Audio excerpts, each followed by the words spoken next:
There are some men of the Irish race who have this wondrous nature from ancestry and birth. Whensoever they will, they can speedily turn themselves into the form of wolves and rend flesh with wicked teeth.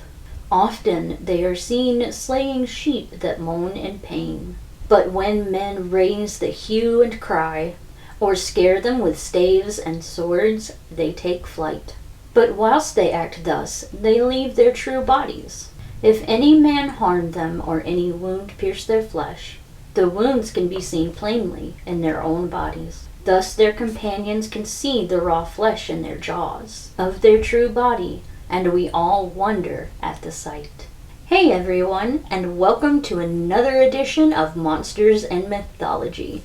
I'm TM Sparrow, and today I'm going to tell you a tale of Irish werewolves. Once, long ago, in the land of Ireland, there was a man named Legnech Feiled. Now, Legnech was well known to go wolfing, which is to say that he liked to turn into a wolf and go hunting, which is no real surprise for a man with a name like Feiled, since Feil is the Middle Irish word for wolf.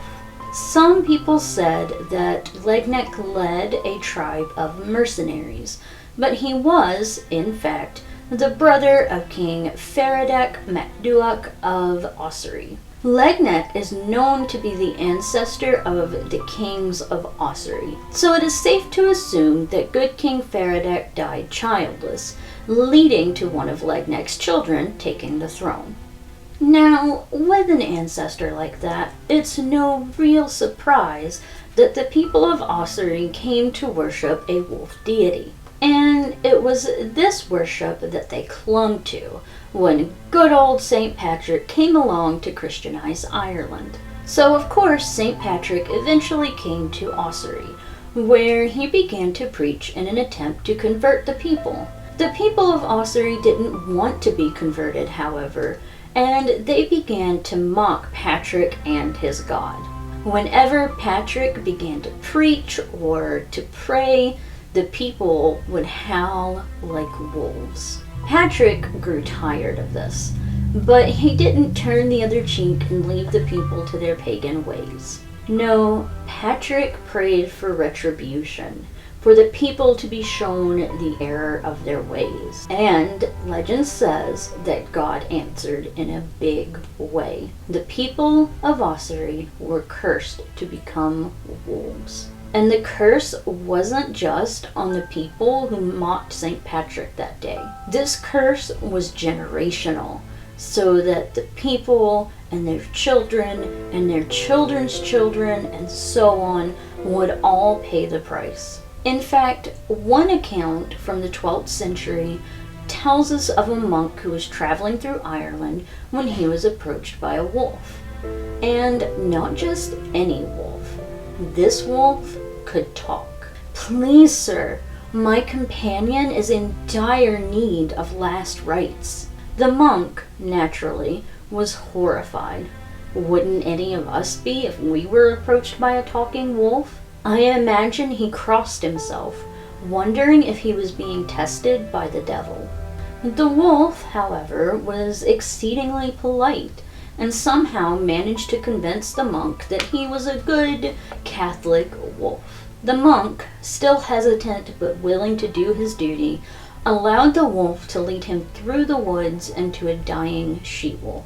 He performed the last rites, but afterwards was unable to contain his curiosity. "How can this be?" he asked the wolves.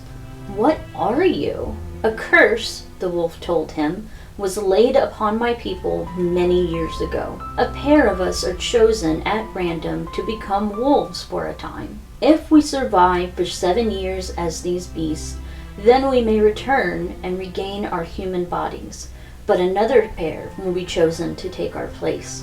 These are not the only werewolf tales from Ireland, although they are the only ones I will be telling you today. You see, there used to be many legends of werewolves in Ireland, but they, like the real wolves that inspired them, disappeared from the land in the 18th century. I hope you enjoyed today's story.